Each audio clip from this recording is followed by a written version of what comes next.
have Abbas Qasim from Lasford. Abbas, please come forward. And lastly, but not least, Mr. Hassan Abdul Saq from UNDP Somalia.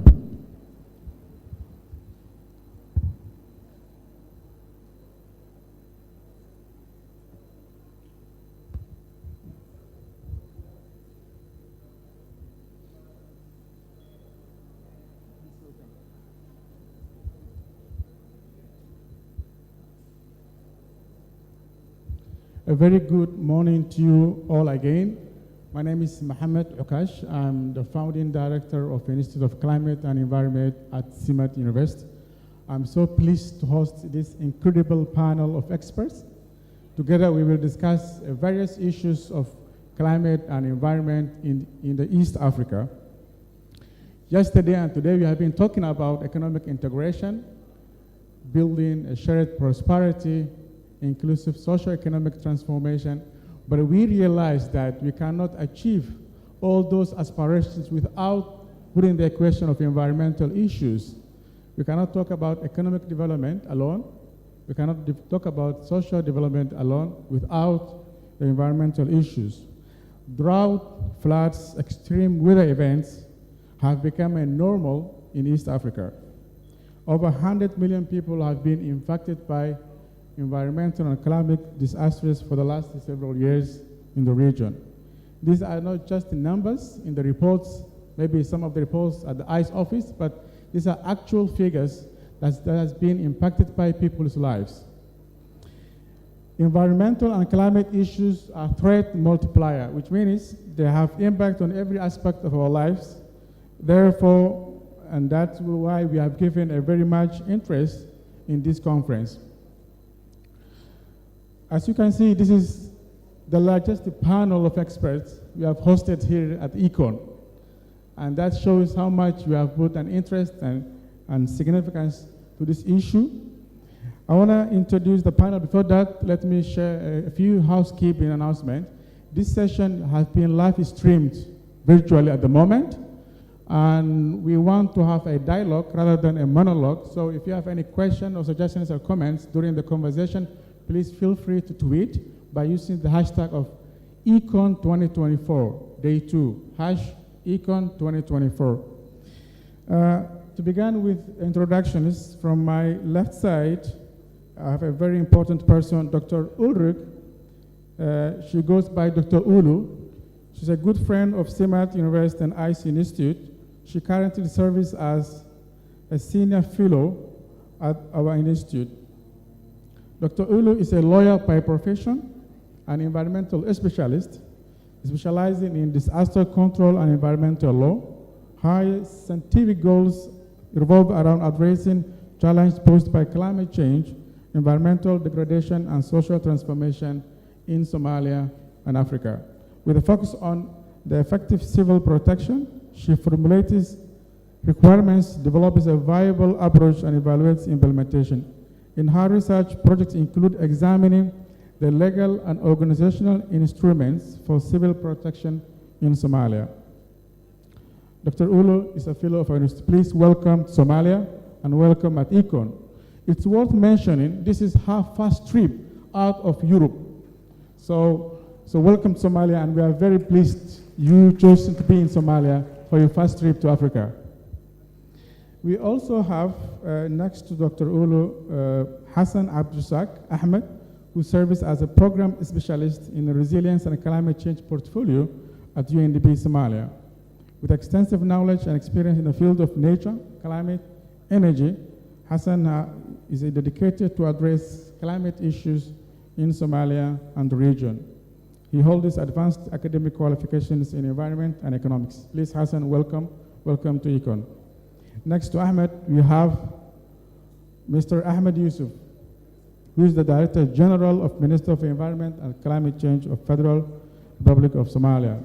Ahmed, in his role, he achieved significant milestones in developing national policies, legislations, regulations, both local and multilateral instruments.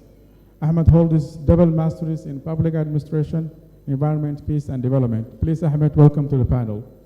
Ahmed is a good friend of ours, and we are pleased to have you back here. We have Brother Abdulatif Hussein Omar, who is environmental advocate. He's the founder of Action for Environment, a youth-led environmental advocacy institution based in Mogadishu. He's currently a senior lecturer at Somali National University. Please, Abdi, welcome. Lastly, but not least, we have Abbas Qasim. Abbas is a senior director and climate practice lead at Lasford Consulting Group, which is a regional consulting firm based in Mogadishu and Nairobi, with expertise in conflict prevention, environmental peace building, climate security, and climate change, climate adaptation in a fragile context, mostly like Somalia. Mr. Qasim has served an esteemed number of organizations, including the NDI, the National Democratic Institute, the Heritage Institute, and the World Bank Group, as well as Berghoff Foundation. Please welcome Abbas. I was informed right before the panel that time is not our best ally today, so we will condense much of the conversation. I will ask each of the panelists 2 questions, one general question, which will set the scene for the conversation, and I will request if you could answer in around 2 minutes each. That will be helpful. And then each of one of you will have one specific question which is relevant to your background and the work you do on a normal basis. So given the fact that East Africa is one of the hotspots in the world in terms of the impact of climate and environmental catastrophes, given the frequency of droughts, extreme rainfalls in the region, how can East Africa community collaborate to enhance regional adaptation, since that's the goal, and build resilience among our communities, especially in the vulnerable areas, in the vulnerable countries like Somalia? I will begin with Dr. Ulu and then go next, please. Hello? Okay. Thank you so much. Thank you, Okash, for having me and to give me the opportunity to be part of this perfectly organized conference. I'm really, really happy to meet all of my colleagues on this panel to talk about these issues that are so important to all of us, and I think nobody here in this room would deny the importance of this issue. So one thing that is important to me is that especially our international guests know what it's about when we talk about climate change issues in Somalia. So just to give an example what it means to you here in Somalia, when you think about changing rainfall patterns, you have the problem, one of the main problems in Somalia, that you've got flash floods, and you've got flooding in the big rivers of Shabelle and Juba. And there's a certain point in the middle of Somalia where every year, every rainy season, problems occur. And this is the region of Johar in Hirshabelle State. We've got a certain special situation. You've got the Shabelle River who changes its form there. You've got this river who forms canals, water basins, and so on, and the water changes its way and causes floodings, destroys crops, destroys settlements, and one major problem is that you can't save this water there for the dry seasons. What you find in Johar is a combination of different issues that make it difficult for the society to cope with the changing temperatures and with the changing rainfall patterns. You've got a combination of man-made issues and of natural issues. One natural issue I explained right now, the change of the riverbed. Then you've got man-made causes of the trouble you find there. You've got overgrazing problems, you find soil degradation, and one major problem is also that you find destroyed irrigation structure. In this region of Johar, a big structure was established about 100 years ago to irrigate the the fields and to protect people from floodings. This is destroyed. And this is the problem, or one of the problems that cause disaster in this area. So when you talk about the problem that occurs in the communities, in the vulnerable areas, you always have to have in mind that it's a combination of natural and man-made causes. So when the question is what the EAC can do, you have to think about the next level. So the first level of the solution is that you have to be clear about the problem on the ground, on the community level. The second level is the national level. So Somalia has a national adaptation plan and further policies. So my sister Jacinta has just mentioned the Somali National Climate Change Policy, where you find Chapter 5 with strategies and measures to address the problems on the ground. What the EAC can do is provide support, maybe financial support, but strategic support to address those issues you are tackling with the national strategy. So when you want to cooperate with the East African community in Somalia, you have to make sure to connect these different levels. So your community level, where the disasters are happening, the national level with your programs and measures, and the EAC level with the strategies there. And you have to match all of these. And now Somalia is a new member to the EAC, but my recommendation is that by working in the committees, that you are clear about your needs, your special needs, and transport them into the EAC strategies. So this might be a solution, and what's important for me is you need to create data of scientific value. Data about the floodings, about the change of the rivers, about agriculture. When you're on the EAC level, you have to prove that your ideas are secure. So you have to invest maybe in cooperations with other universities to make sure there's enough data, and then you can try to address your specific issues in Somalia to the EAC. Thank you. Thank you very much. You talked about a very key aspect which we'll tackle later on. I want to go now to Mr. Ahmed. From the perspective of, Ahmed, from the perspective of Somali government, how can we enhance regional adaptation strategies and build resilience for the benefit of Somalia?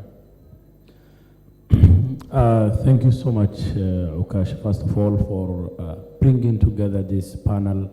And I thank the panelists who are also sitting, participating in this important meeting. I also wanted to welcome and thank the other participants and other delegates who are, some of them travel from the outside of the country, while others are within the country. I would like to welcome again, and we are very pleased to be part of this important meeting. First of all, I was among the nominated delegates, those who has been discussing other EAC member states on the issues of Somalia's accession or joining some time back. And one of the major discussions that we had, very, very deep discussions, was that how can Somalia, within EAC, can protect the environmental issues. And I remember some of the missions, those who came to Mogadishu, we had a number of meetings, and then there was issues that we have discussed. And then we had other meetings in Nairobi, and there were some issues that have been discussed regarding on the implementation of multilateral environmental agreements in Somalia. Apart from that,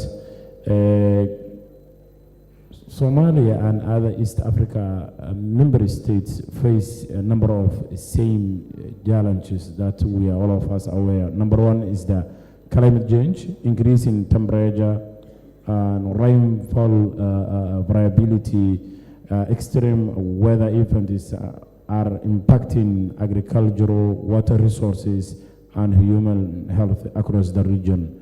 We are aware what happened just for the last 1 month, the floods that has been destroyed a lot of roads, a lot of infrastructure in Somalia, in Kenya, and a number of other EAC member states. The other challenge that the EAC is facing is the biodiversity loss, habitat destruction, poaching, and unsustainable land use practices threaten the real biodiversity of East Africa. The other issues that the East Africa member states is facing is the resource management, over-exploitation of the natural resources, including deforestation and water scarcity. This is also another challenge that the EAC member states are facing. Another challenge which is common is the lack of enough resources to tackle these challenges that I have mentioned now. So what is the importance here? How can EAC collaborate? I think that was your question. First of all, there are a number of areas that the regional cooperation can be benefited. Number one is the harmonization of the regulation and policies. I think ensuring that environmental laws and standards are consistent across the borders prevent regulatory the issues. Number two is sharing best practices. Also, I think bringing together some resources, coordinated response in terms of floods and droughts, and also working together to the issues of climate mobility, or such as climate displaced persons, pastoralists that cross the border between the East Africa member states. And the other one is, for example, working together for the regional issues and to implement a global multilateral environmental agreements. I'm talking United Nations Convention on Climate Change, United Nations Convention on Biological Diversity, and United Nations Convention on Desertification. One of the other issues that I think EAC needs is to issues of capacity building and knowledge sharing. That it's another issue. Conducting joint training programs and workshops to enhance the capacity of environmental professionals across the region. Create a regional database. I think that the doctor has also talked on that because we need to have those information and data, what's going in Somalia, what's going in Kenya, what's going maybe Tanzania and many others. So those are some areas that I think the EAC can collaborate. Thank you. Very practical points. Now I want to go to Abbas. What's your take on the same question? If you could summarize in a few minutes, 2 minutes, would be good. Thank you, Ukash, for welcoming me to this important event. I think a lot has been said regarding integration of, or harmonization of policies, rather.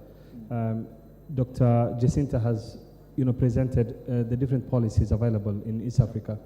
I think what East Africa community can do now is to really understand what are the unique challenges, climate-related challenges in Somalia.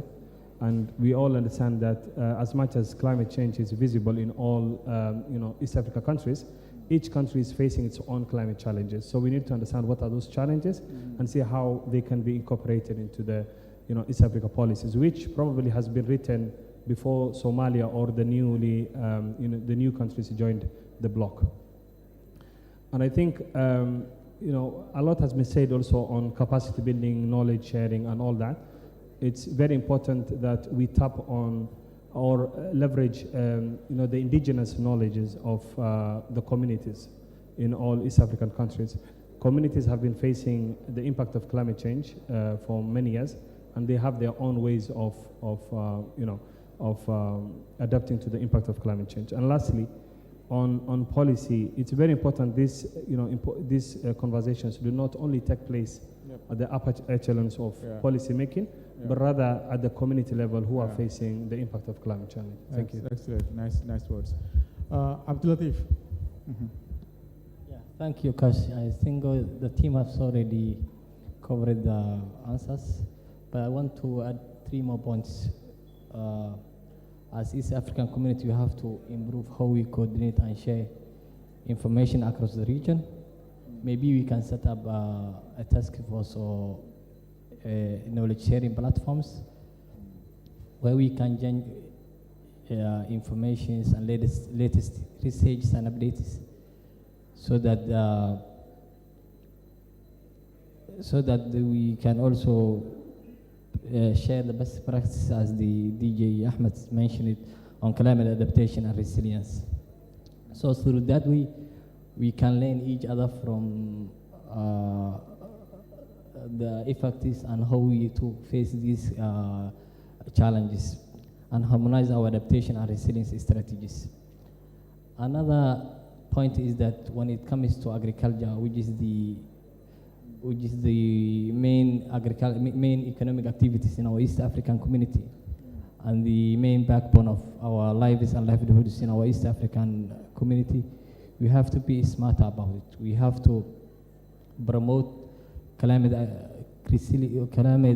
smart agriculture. We have to also promote the drought-resistant crop varieties, sustainable farming techniques, and early warning systems in order to help our farmers and pastoralists to take better decisions. So it's also important to invest in climate resilient infrastructure, such as the water storage capacities and irrigation systems. We can't also forget about the communities themselves, because they are the ones who are in the front lines of climate crisis. They are the ones who are experiencing the real impacts of climate change. So we have to make them on board so that they can even share and be part of the design and implementation of these policies. Thank you. Yeah, thank you very much for mentioning, highlighting the role of community in climate adaptation and mitigation. Lastly, I want to get the take from Hassan. From perspective of multilateral institution, you work with the UN and an EIC, you work various countries in the region. Where do you believe, what's your role in enhancing the regional adaptation strategies and building resilience? Thank you very much, Akash. I think colleagues have already talked about the issue of the need for the harmonization of the different policies, strategies, and frameworks.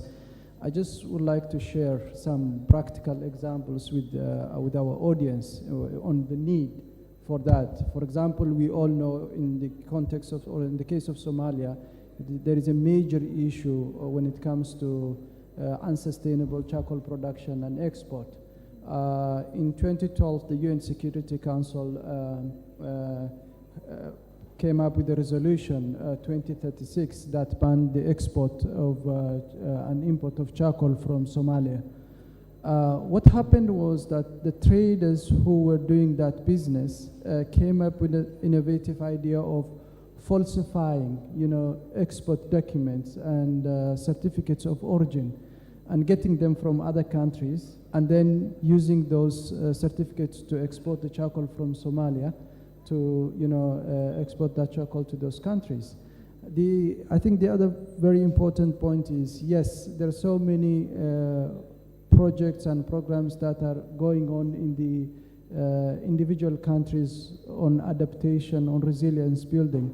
But I think there is a need to focus on, joint programs. There are some that are already ongoing, but they're quite limited in terms of in both scale and scope. So I think it is very important to invest in major projects that are cutting across the borders on the different, ecosystems, if it is on pastoralism, if it is on water, on the rivers, as well as on groundwater. I think those are the areas that a lot of focus needs to be put in that context. Yes, I like the fact you talked about capacity building and policy harmonization at the regional level. I want to come to Agasim Ahmed from perspective from Somali government. How EA can facilitate, East African Community can facilitate policy harmonization and capacity building initiatives to strengthen our environmental governance and enforcement of those regulations to align the national, regional, and global regulations and standards. Yeah, thank you so much. I mean that. So, environmental governance is meant having policies and regulations that can govern environment and natural resources that every country has. So, going to broader on that, especially on East Africa, I think EAC can maybe the technical teams regarding environment and climate change sector can make sure that how other member states, what does policies and regulations do they have? In Somalia, for example, we have environmental policy, climate change policy, environmental law, environmental social impact assessment. And then there are a number of standards, especially air quality, water quality, and many others that we have drafted. But some of the East African communities has a challenge on the implementation of those laws. Just yesterday, we had a very successful meeting regarding on the dissemination on those policies and regulations that the government has developed. So going to broader on that on East Africa, I think develop and implement regional standards for environmental protection that align with international norms. You're aware that there is a number of conventions, climate change convention, biodiversity, and there is also a desertification convention. There is a United Nations Environmental Program, UNEP. I think EAC needs to be aligned on that, and then establish regional environmental regulatory framework to guide national policies and ensures a consistency. For example, East Africa community should maybe has a broader policies and regulations, but every national maybe or every member state or a country can has it is a specific one, because maybe some of the member states they have a ocean and some of them they don't have maybe the sea. So you know there are always regulations. Some of the member states they focus on agricultural issues, while others focus on pastoral and those who deal with livestock only. So you know countries they different in terms of national issues. So there are a number of countries those who focus on farming. There are a number of countries who are focused on ocean and blue economy. There are a number of so regulations are going to be different. So I think EAC needs to make sure that every country is put in place the necessary regulations and issues needed. For example, one of the issues that it's very, very important is the environmental social impact assessment. There are a number of huge projects that's going to be implemented, like in Somalia. We need to work on issues of blue economy. We need to work on issues on energy. We need to work on the issues of the improvement of infrastructure, and also maybe building a new cities, building a new airports, new hotels, and many others. So since Somalia is part of EAC, we have to make sure that the regulations that have already developed by EAC, Somalia is going to be implemented on this also. That's why we are fast tracking having the necessary regulations and then putting in place. So those are some issues that maybe can be focused on. Thank you. Yes, you mentioned yesterday you had an event about environmental law. Could you elaborate more for the audience to understand what was happening yesterday for your event and how does it relate to East Africa community? Yeah, thank you so much. First of all, during the discussion of joining Somalia, East Africa, there was a question that our delegation has been posed or asked. That question was that how Somalia can implement multilateral environmental agreements. Multilateral environmental agreements are agreements that has been agreed globally, but when it comes to the East Africa, we need to implement it because we are part of the global communities. So to implement on that, we should have a national environmental law, we should have climate change policy, we should have environmental policy, and we should have environmental social impact assessment regulation. The government has already developed those things and cabinet have already endorsed, and the parliamentarian discussed, and even president has signed into law. The first time, I think it was April, the first Somali environmental law that we never have on that. So I think those regulations are necessary to protect on natural resources, to protect on environment, and also to deal on climate crisis. Thank you. Thank you. Climate crisis. In light, we're talking about climate crisis. Dr. Ulu, how can we improve disaster response systems in the region and early warning systems to prevent or mitigate the risks of climates in the region? Okay, thank you for this question. I was talking about levels that have to be connected when you want to get help from the East African community to solve your problems on the ground.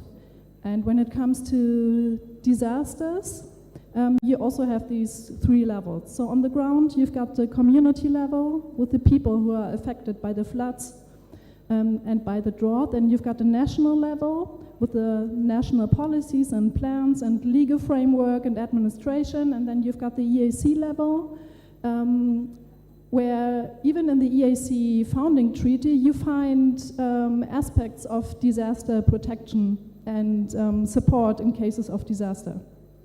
So this is the concept, this is the hierarchy.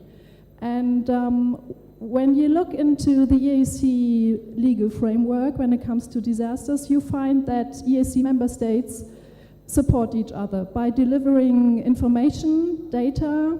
They support each other when it comes to early warning. They support each other when it comes to building or improving flood security systems.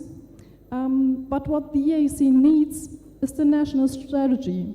They need a national framework and national policy where they can give their support in. And this is a problem when it comes to the situation in Somalia. So you have to take a closer look at the national level when it comes to disaster. I'm really looking forward to the next chapters of the Constitution, where I hope that the basis or the basic rules for disaster prevention and management will be fixed and legalized.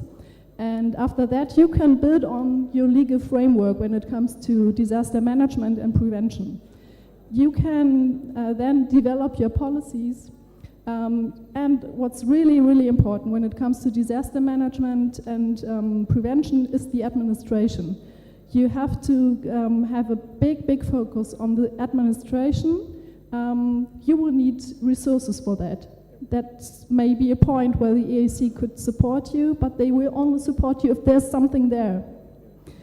And this will be a lot of hard work in the next years, but it's absolutely important and necessary. It's the thing you need to connect these three levels, the community level, the national level, and the EAC level. And in the meantime, I would love to see that communities are educated when it comes to disaster. You can provide basic training to everybody, that everybody can help themselves, that they know what to do when they get a warning. So I know some warning systems are tested or implemented, but it's the next question, what do you do with the warning? So when you're in Johar, in the rural areas and get a warning, what are you doing then? How do you protect your family and your crops and your values and your animals? And that would be, I think, a good point to start from, to educate the communities, to tell them how to protect themselves, how to find safe ways out of a disaster zone, and maybe to start kind of volunteering system. It's not that complicated. You can do a lot with basic information, with basic training, and this is something the Somali community and society and mentality is, I think, all about, to support each other and just do the things that are possible. And I would really love to see how basic training for everybody, for kids and youth and adults, is implemented to come over this maybe long-lasting task to build up at the national level until the EAC can help you with financing, with advising, and other support. So I would love to see that. Yeah, well, that is a brilliant suggestion. How many of you had a first aid training? How many of you had first aid training? Wow, great. So Dr. Ulu is suggesting we need to have similar training for climate response, disaster response. Like all of us, we should get a basic training that we can respond to when it comes to disasters. How can you save yourself? How can you save your family and your community? So that's, I think, a very impressive take on that. For the audience, we are about the last few minutes of the conversation. We will come to you. So in case you have any question or comment, please take a note. Abbas, you talked about earlier about community and community to be included in this conversation. So we need to democratize this high-level conversation at the community level. And the communities usually are known in environmental conservation efforts. So given the fact that the realities we live in with the climate disasters, deforestation, land degradation, water scarcity, how do you think we can promote sustainable practices and invest and encourage conservation initiatives across communities within the region? Yeah, Abbas, the mic.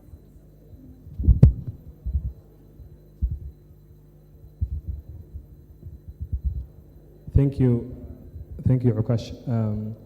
The East Africa community can encourage conservation at the community level by, first of all, developing policies that discourage, deforestation or cutting trees for charcoal production, but also provide them with alternative means of fuel, because the only reason why they are cutting the trees is, to use it for fuel, and also educate them in terms of the importance of trees, planting trees, and also the problems that comes with cutting trees and deforestation. And this can be done from at an early age, and by including it in the school curriculum and instilling the children at an early age on the importance of trees and planting trees and all that. So this campaign is extremely important to do it at an early age. So the other ways is to support the community's local initiatives of protecting trees, protecting plants, protecting the environment, and avoiding adverse community practices against the environment. And also including, for the fishing community, also support the fishing community from, not depleting the fishing stock and using, methods that deplete the fishing stock, and other alternative means. And this can be done through information sharing from other countries in the East African countries. There could be projects that are implemented that are successful in other countries that can be replicated in Somalia, again, depending on the context, making it context specific. I think there's a lot of information and knowledge sharing that can be done through the East Africa community, which can be replicated. And lastly, I would like to emphasize on the importance of neighborliness, particularly Kenya and Somalia. And there are so many pastoral communities across, along the border. And when they're hit by drought, they move from one country to the other in search of, So that kind of cooperation and collaboration is extremely important, but also creating some sort of protected areas for grazing of livestock, particularly along the border areas. And these kind of ideas will be very important for adaptation. Thank you. Yeah, thank you very much. Whenever we talk about climate interventions with adaptation or mitigation, then the next thing comes up is resources. How do we mobilize resources? Climate finance. So Hassan from UNDP, UN does a lot of resource mobilization. So what do you think, how can we mobilize the right resources and secure enough funding for environmental initiatives, whether at a local level, national level, or a regional level?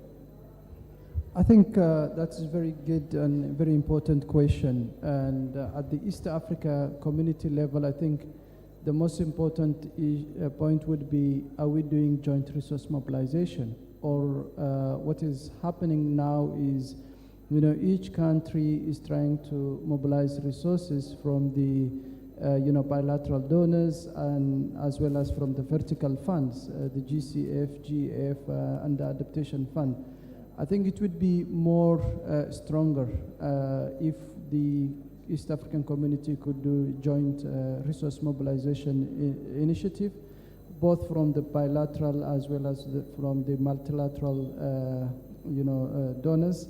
So in the context, for example, some countries are just struggling to get some tens of millions of dollars, but I think that is just a drop in the ocean. It will not solve the adaptation funding requirements for even one country. So I think we have to first combine our initiative and do joint resource mobilization initiatives.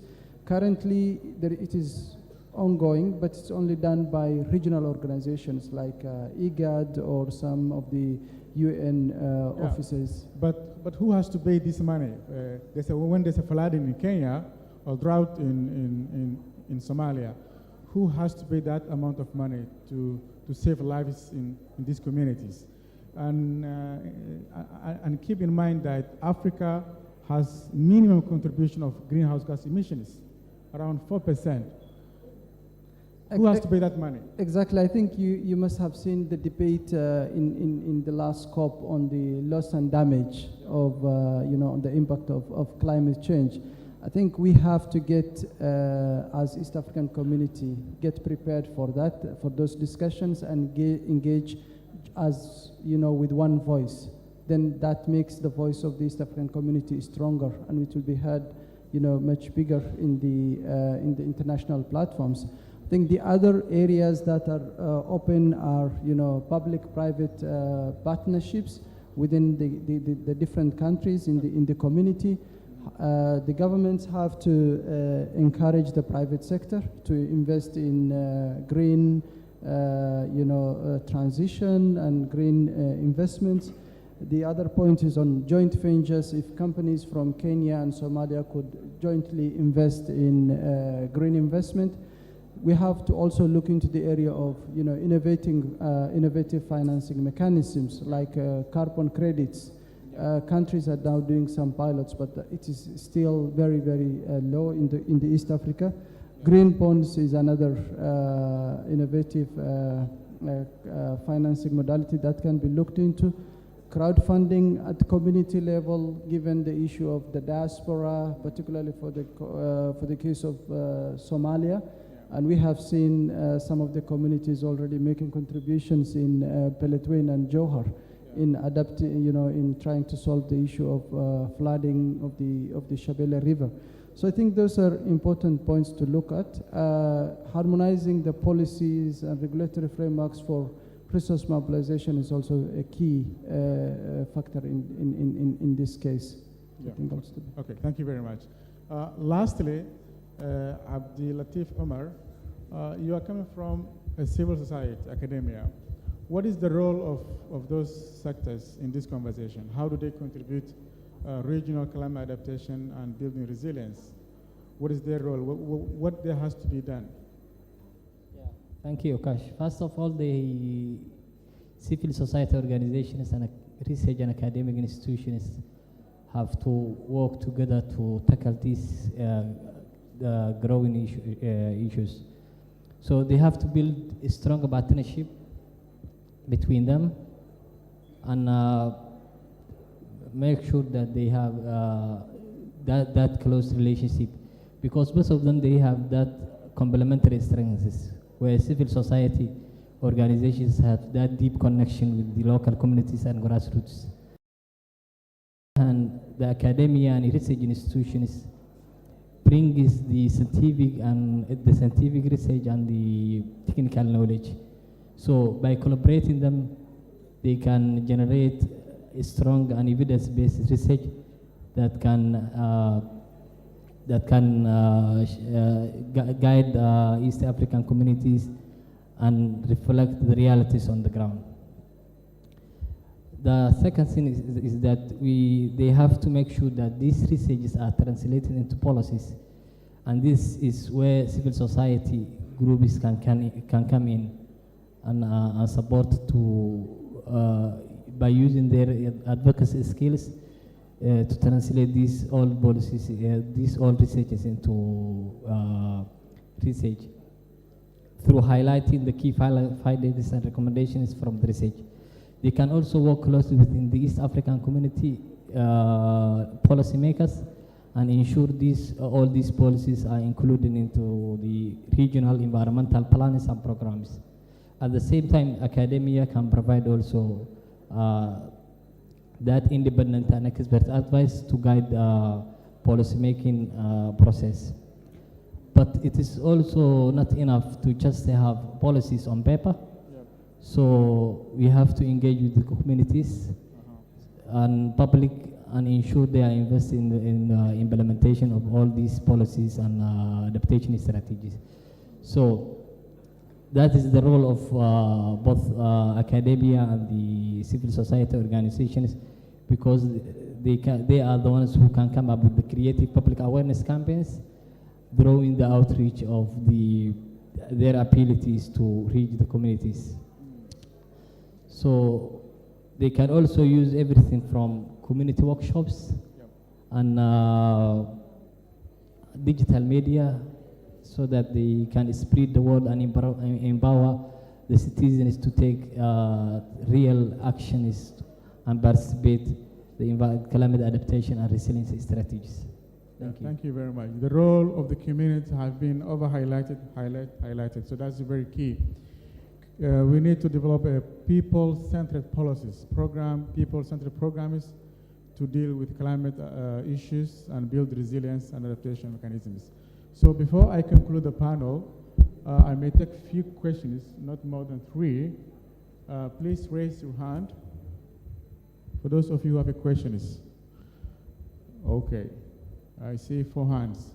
Maybe we will take all those 4. Please, a quick reminder, please make your questions clear and concise, and additionally you can provide background to history, but make sure it's not too long.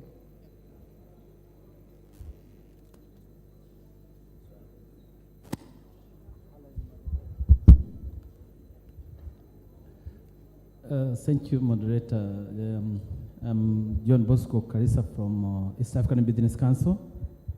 I want to congratulate the panelists, especially on tackling this issue of climate change. My question is very simple and precise. And when you look at the climate change, I always use 3 Ps: people, planet, and profit. In all the discussion, I didn't hear the role of the private sector in climate mitigation. And I'm directing the question from my good friend from Germany. How do you mobilize the private sector in terms of building resilience, in terms of adaptation, in terms of mitigation? That's the only solution that we will be able to tackle this problem. Last year we did a study, East African Business Council with USAID. The biodiversity loss in East Africa is $10 billion per annum. And there is an urgent call to mobilize the resources for that to mitigate the climate change. So my question is that. Yeah, thank you. Thank you very much. Next. Please, again, raise your hand. Please give him.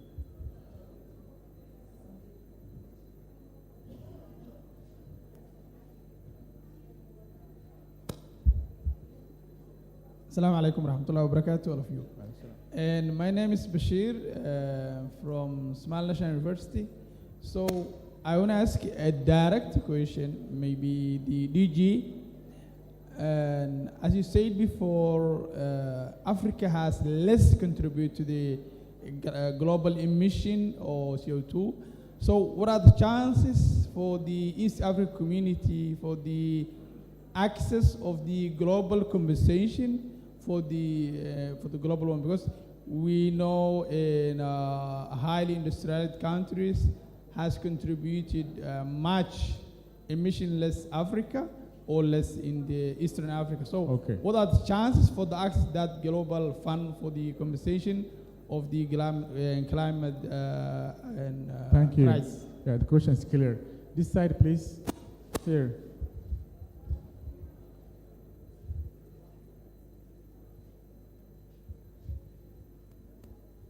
The gentleman with the red tie. Yeah. Thank you very much, professional moderator, and really a professional panel discussion here. Environment really is a very, very big area and interesting. And as you know, environmental issues internationally, environmental law, environmental policy, environmental economy, environmental awareness, environmental conservative, international, a lot of subjects, and we cannot really have time to discuss here today. But I would like to focus about Somalia and environment, which is really, I can tell that our Prime Minister, that today we have Ministry of Environment, first time ever in history in Somalia. Therefore, it's really interesting. As you know, in 1972, from Rio de Janeiro until today. If you could just go to question, will it be helpful? Yeah, I would like to comment. I don't have question. Okay. 1972 in Rio de Janeiro, it was really the start of that. We are talking about over 50 years now. And Somalia is just starting that. What I would like to comment is the ministry, high-level person is sitting here. Somalia ready to sign international environmental protocols? If the answer is yes, some of them are politicized, some of them is not unanimously accepted internationally. Therefore, I would like to comment to be very careful if you want to sign international protocols, particularly some of the energy. Thank you very much. Thank you very much. Yeah, there was one last question. I would recommend if you get a question from the female audience, will be very good. Okay. That gentleman with the blue jacket, yeah. Sorry, we couldn't find a female. I think this was a question. Thank you, Akash. I've got two questions, and any of the panelists could respond to that. Make it one. Make it one, please. Okay. I'll ask on the incentives that are available for the youths, because I think they play a key role in terms of addressing matters climate. Mm-hmm. Because I know the youth could struggle in terms of getting the resources that they could use to address some of these issues. So whether we could be able to find whether it's a kitty or funds available that we could use for the same. Yeah. Thank you. Who are you addressing to your question? Any person could respond. Okay. Thank you. Okay, thank you very much. I think we have only 3 questions here. Doctor, let me start with you. The Chamber of Commerce, the East Africa Chamber of Commerce asked the role of private sector in climate issues, in tackling climate issues. Yes, John Bosco Kalisa, I know that this is a top issue for you. You're addressing it every time there's an occasion, and I think it's absolutely crucial to become clear how the sharing of responsibilities is working or shall work in Somalia in the future. So you always have, in every country, in every society, a specific sharing of responsibilities when it comes to providing public goods. Public goods are a good society, our healthcare system, our streets, schools, and so on, and also an intact environment. In the country of Somalia, we have a state that is not as present as, for example, in Germany. So in Germany, the state is offering nearly all public goods. It could be here that it's the opposite, but that's totally okay. You have to become clear as private sector, what do you want? You can't do everything yourself when it comes to the private sector. You can't build up this big irrigation structures around Johar. That's too much for the public sector. You can't build all the streets alone. You need the state in a specific way. You need a state for the big infrastructure responsibilities. And that's a question I have in mind, and I'm watching. What do you want as a Somali society? How do you share the responsibilities? And you negotiated since ever, like every society, and now there's a special dynamic because everything is mixed up.